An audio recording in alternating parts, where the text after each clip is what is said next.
Alex Eala just dismantled 3 consecutive opponents ranked inside the world's top 10 on grass at a WTA 500 in a country she had never competed in before this week. Donna Vekic, the reigning Queen's Club champion, gone in straight sets. Elena Rybakina, ranked second in the world, dispatched 7-5, 6-4 in what Eala herself described by saying, "I'm still shaking." And then Elena Svitolina, a 3-time Italian Open champion seeded 6th here in Berlin, handled 6-3, 6-4 with a composure that bordered on eerie for a 21-year-old playing in her first WTA 500 semi-final. 3 matches, 3 straight sets wins, 3 top 10 scalps.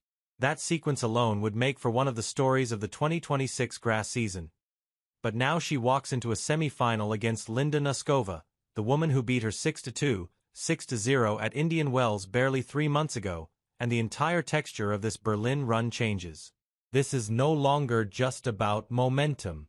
This is about whether Alex Eala has become a fundamentally different competitor since March, or whether the player who was taken apart in the California desert still lives somewhere inside the one currently terrorizing this draw. Let's rewind to Indian Wells because the scoreline alone does not capture what happened. Eala had arrived in the round of 16 on a surge of confidence, having beaten Diana Yastremska 3-set thriller, and then benefited from Coco Gauff's retirement while leading. She was ranked 31st seeded and playing with a freedom that suggested she genuinely belonged at this level. Then Noskova walked onto the court and made her look like she had never played a tennis match before. The Czech player's first serve was landing consistently in the mid-160s in kilometers per hour, kicking wide to Eala's backhand return with relentless accuracy. Eala won just 2 games. She won 0 games in the second set. In her post-match press conference, she acknowledged the sting of it, but insisted she was here to stay. It was the kind of loss that either hardens you or haunts you, and 3 months ago, nobody could be certain which direction it would push her. What happened instead was the clay court season, and calling it humbling is generous. Eala lost to Leylah Fernandez 6-1, 6-4 in Stuttgart. She lost to Elise Mertens 6-2, 6-1 in Madrid. She fought hard in Rome, reaching the 3rd round, but was beaten by Rybakina in straight sets there, 2, 6-4, 6-3. Strasbourg brought a 3-set loss to a qualifier. Roland Garros brought a straight-set first-round defeat to her close friend Iva Jovic. From April to late May, Eala won a total of 4 matches on clay against 6 losses. Her ranking slipped from a career-high neighborhood near 29 down toward the mid-50s. There was a period where it felt like the entire 2025 breakthrough season, the Swiatek upset in Miami, the first Grand Slam main draw win, the Eastbourne final, all of it, might be reseeding into the category of things that happened once. Then the grass arrived, and something shifted. Not dramatically, not overnight. It happened in Birmingham at a WTA 125 tournament where Eala was the top seed, and where expectations were manageable. She beat Priscilla Hahn 6-0, 6-2 in the opener, a score that reads like a formality, but mattered psychologically because it was the first clean win she had posted in weeks. The Cornet match in the second round was tighter, with Eala trailing 2-5 in the second set before clawing back to win 6-2, 7-5. The semi-final against Rebecca Mazarova went to 3 sets. And the final against Nikola Bartankova was a war, complete with rain delays and a first-set loss that Eala closed out 5-7, 6-3, 7-5 to claim her first grass court title. That victory also snapped a deeply painful statistical drought. Eala had been 0-13 against Czech opponents before that final. Bartankova became the first Czech player she had ever defeated in professional competition. That detail matters enormously heading into the semi-final because Linda Nosková is Czech and Eala's historical futility against Czech players was never purely coincidental. Czech tennis produces a specific profile of player, technically sound, flat-hitting, comfortable on fast surfaces, and unshakably calm under pressure. It is a school of tennis that had given Eala fits for years. Breaking through against Bartankova in Birmingham did not erase the pattern, but it fractured the mental ceiling that the pattern had imposed. When Eala arrived in Berlin as an unseeded wild card, she was carrying something she had not possessed at any point during the clay swing, the recent memory of winning under duress on this exact surface. Now consider Noskova's path to this semi-final because it tells its own story. The 8th seed has been brutally efficient. She beat Renata Zarazua 6-1, 6-4 in the first round. She beat Diane Perry 6-2, 6-2 in the second round. And in the quarterfinals, she demolished Paula Badosa 6-1, 6-3 in just 68 minutes, firing 8 aces and converting 4 of 9 break points while Badosa could not convert a single one of 7. Noskova's serve has been a weapon all season, averaging 6.6 aces per match over the last 52 weeks with an average first serve speed around 163 km per hour. On grass, that serve becomes even more dangerous because the low bounce rewards flat deliveries and makes it harder for returners to gain leverage on the ball. Against Badosa, Noskova saved every break point she faced, going 7 for 7. That is a player in complete control of her service games. Tactically, this semi-final presents a fascinating geometric puzzle. IGA is left-handed. Noskova is right-handed. On grass, where the serve is amplified and the return window shrinks, the left-handed serve configuration changes everything about the deuce court. IGA can serve wide to Noskova's backhand on the deuce side, pulling her off the court and opening up the entire ad side for the second shot. On the ad side, IGA can jam Noskova's body with a serve into the hip. These angles are not available to right-handed players in the same way, and they partially explain how IGA has been able to trouble top 10 players all week. Against Rybakina, IGA hit 6 aces and held serve consistently enough to stay in the match during the tight passages. Against Svitolina, IGA's serve generated 3 aces and, more importantly, produced only 2 double faults across 2 sets. For a player whose serve has historically been identified as the weakest part of her game, that kind of reliability on grass is a significant development. But here is the counterargument, and it is a serious one. Noskova's serve is bigger, harder, and more consistent than Bencic's, Rybakina's, or Svitolina's on a per-match basis this week. Rybakina obviously has one of the biggest serves in the women's game, but she was not at her best against IGA, dropping her first serve percentage and failing to find her range into the set. Noskova, by contrast, has been dialed in from the opening game of the tournament. Her first serve percentage against Badosa was 71.9% and she won 73.2% of those first serve points. Those are numbers that give even established top 10 players serious trouble. When IGA faced Noskova at Indian Wells, the return game was the first thing that collapsed. IGA won just 24% of first return points in that match on the hard courts of the California desert. On grass, where the serve is faster and the bounce is lower, that problem could theoretically worsen rather than improve. The question then is whether IGA's own serving has improved enough to keep her in this match even if she cannot break Noskova consistently. Indian Wells. The match was effectively over because IGA could neither hold serve nor threaten Noskova's serve. It was a double failure. On grass, the dynamic shifts because holding serve becomes easier for everyone.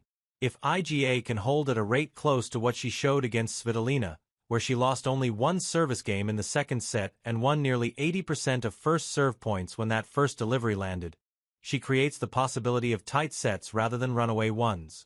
Tight sets change the psychological calculus entirely.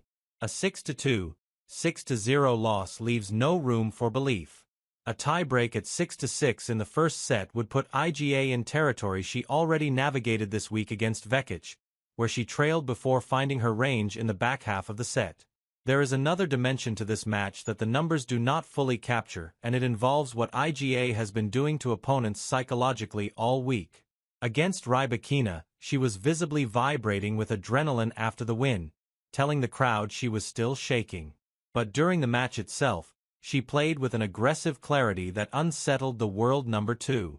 She took the ball early, stepped inside the baseline on returns, and refused to let Rybakina dictate from the back of the court.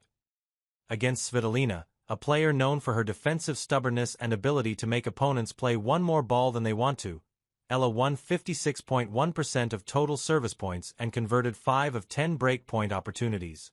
That 50% break-point conversion rate is remarkable against someone of Svitolina's caliber because the Ukrainian is one of the most dogged defenders on tour. Ella did not beat her by waiting. She beat her by attacking, by choosing to step forward rather than absorb. Can that same approach work against Noskova? The answer depends on which version of Noskova's game Eala encounters. When Noskova is firing and her first serve is landing in the mid-160s, there is very little any player outside the absolute top of the game can do except hold their own serve and hope for tiebreaks. Noskova's power is genuine and physical. She stands 5 feet 10 inches. She generates pace from both wings, and her backhand, hit flat and hard, travels through the court with a speed that forces opponents into reactive positions. When she is on, she looks like a top 5 player. Her semi-final run at Indian Wells, where she pushed world number 1 Aryna Sabalenka, demonstrated that ceiling. Her win over Coco Gauff in Madrid, 6-4, 1-6, 7-6, showed she can compete with and defeat the very best on any surface. But Noskova's season has also included significant dips. She is 15-10 on the year, which is a winning record, but not a dominant one. She lost in the quarterfinals of Stuttgart to Svitolina. She lost in the quarterfinals of Madrid to Marta Kostyuk after beating Gauff, which suggested she could elevate for one big match, but then flattened in the next round. Her grass court career record sits at 57.1%, noticeably lower than her hard court numbers. Last year at Wimbledon, she reached the 4th round, her best grass result, but was beaten there by Amanda Anisimova. Grass is not her worst surface, but it is the one where her game has the narrowest margin for error because her powerful ground strokes need time to set up, and the faster conditions do not always grant that time. This creates an opening for Eala that did not exist at Indian Wells. On the hard courts of the desert, Noskova had all the time in the world to wind up and unload. The ball sat up at a comfortable height, and the court speed was fast enough to reward her power, but not so fast that it prevented her from finding her timing. Grass is different. Grass produces lower bounces, which compress Noskova's strike zone and force her to bend lower on ground strokes or take the ball on the rise, which reduces her margin. Grass also rewards variety over raw power and certain rally patterns. Eala's left-handed slice backhand, which skids and stays low on grass, becomes a neutralizing tool that it simply is not on hard courts. If Eala can use that slice to keep the ball below Noskova's comfort zone, and then step in to attack the short ball with her forehand, she introduces a pattern that Noskova did not have to deal with at Indian Wells. The crowd factor also deserves mention. Berlin has not historically been a hotbed of Filipino tennis support, but Eala's run this week has generated a buzz that has grown with each round. The Philippine diaspora in Europe is considerable, and social media coverage of her wins over Rybakina and Svitolina has turned this semi-final into an event that transcends the local tennis audience. IGA has spoken publicly about how the presence of Filipino fans changes her energy on court. At Indian Wells, she described the experience of selling out stadiums as insane and something she had only dreamed about. At Abu Dhabi, she saved a match point against Alexandra Sasnovich in a 3-set thriller fueled in part by a raucous crowd. IGA feeds on atmosphere in a way that distinguishes her from many players her age. She does not shrink when the stakes rise. She expands. Noskova, on the other hand, carries the steadiness of the Czech tennis tradition. She grew up in the village of Bystrica, started playing at 7, and moved to Přerov specifically to train at a higher level. Her coaches, Tomáš Krupa and Lucas de Lauhy, have built a player who trusts her process and does not get rattled by the opponent's energy. At the 2024 Australian Open, Noskova stunned world number 1 IGA Swiatek in the 3rd round without showing a flicker of intimidation. She was 19 years old. She played as if the ranking across the net was irrelevant, and she played that way because her technical foundation was deep enough that confidence did not need to come from external validation. That kind of composure is exactly what makes her dangerous against a player riding an emotional wave. So, what does IGA need to do specifically to avoid a repeat of Indian Wells? 3 things stand out. First, she has to win the first 3 games of the match. Not because those games decide the scoreline, but because they decide the emotional framework. At Indian Wells, Noskova jumped on IGA early and established a dominance that became self-reinforcing. If IGA can hold serve comfortably in the opening game and then make Noskova work for her hold in the second, the match immediately feels different from their previous encounter. Eala's confidence this week has been built on the foundation of strong starts. She won the first set against all three opponents. She needs that pattern to continue. Second, Eala has to make Noskova serve second serves. The Czech player's first serve is a weapon that eliminates rallies before they begin. But her second serve, while still confident, is significantly more attackable. Against Badosa, Noskova won only 56.2% of second serve points, a number that drops from the dominant 73.2% she recorded on first serves. If Eala can take an aggressive return position, standing closer to the baseline and crowding the service line, she puts pressure on Noskova to hit first serves with more precision.